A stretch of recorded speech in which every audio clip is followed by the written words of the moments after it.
Not only is there consensus about the need to fix No Child Left Behind, there's also remarkable consensus about how to fix it. And that consensus is this: continue the law's important measurements of academic progress of students, but restore to states, school districts, classroom teachers, and parents the responsibility for deciding what to do about improving student achievement. Interesting that here in the very early throes of the political discourse for 2016, one issue that should be at the very top of everybody's agenda, no matter affiliation, is the one that seems to be missing.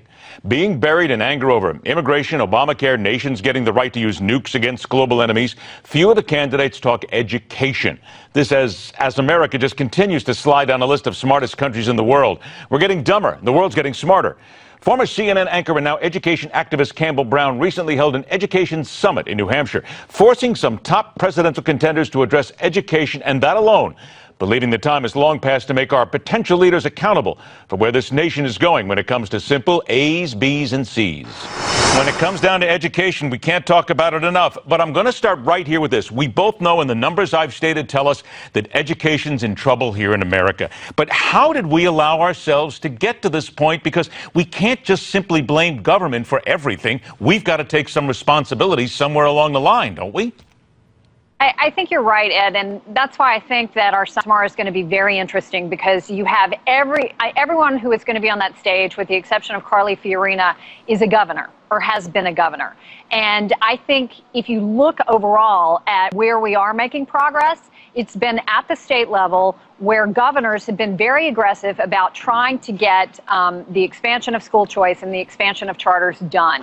And what we will be able to hear, hopefully, when they go into their records a little bit, is what has worked and what they've learned from. Now, the challenge is, if you're running for president, is do you federalize any of this stuff? And that's where the tension is on the Republican side, as you know, over local control versus federal control. And where do you draw the line? Are you opposed to incentives for things like Common Core, which many of them have said they are, but would you support incentives for school choice or for charters coming from the federal government? Those are all questions that are going to be on the table tomorrow. Now, with all these POTUS candidates there, I mean, look, you've covered these people before. You've covered politicians, newsmakers. We both have. We've asked them questions, and we rarely expect to get the truth back. So with these people sitting there, do you seriously expect them to be sincere and to give us honest answers instead of just giving us the consistent rhetoric that we get every single time?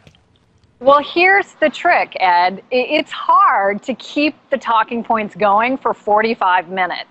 I will tell you, in my entire career covering politics, I've interviewed a lot of politicians, a lot of presidential candidates. This is the first time that I have ever been able to sit down with a candidate and talk about a single issue in depth for that long.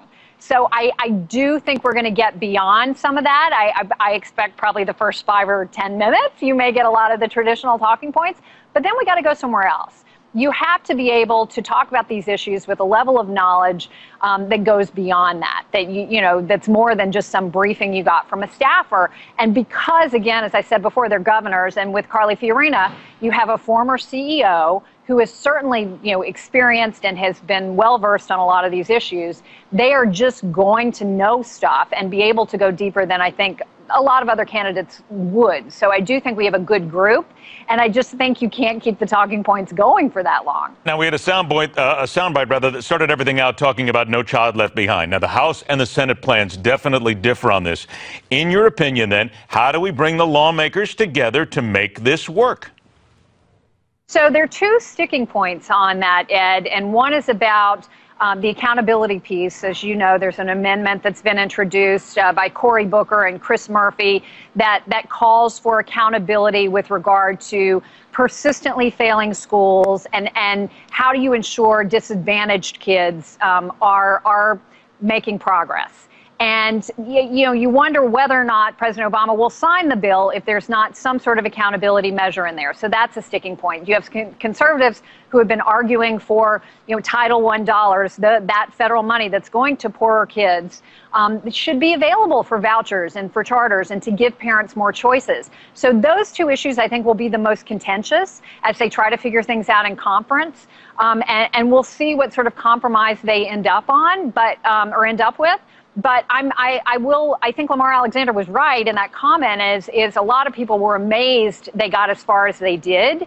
And so the fact that they're here now makes you hope that they will put in, the needed improvements to keep us headed on the right path, and that they won't undo too much of the things, frankly, that we're working with No Child Left Behind. So you want to get the right balance, but they seem to be serious about trying to get this done. We want to remind everybody the website, once again, is the74million.org. It takes its name from the 74 million kids in the United States. It is a chance to turn things around with regard to education.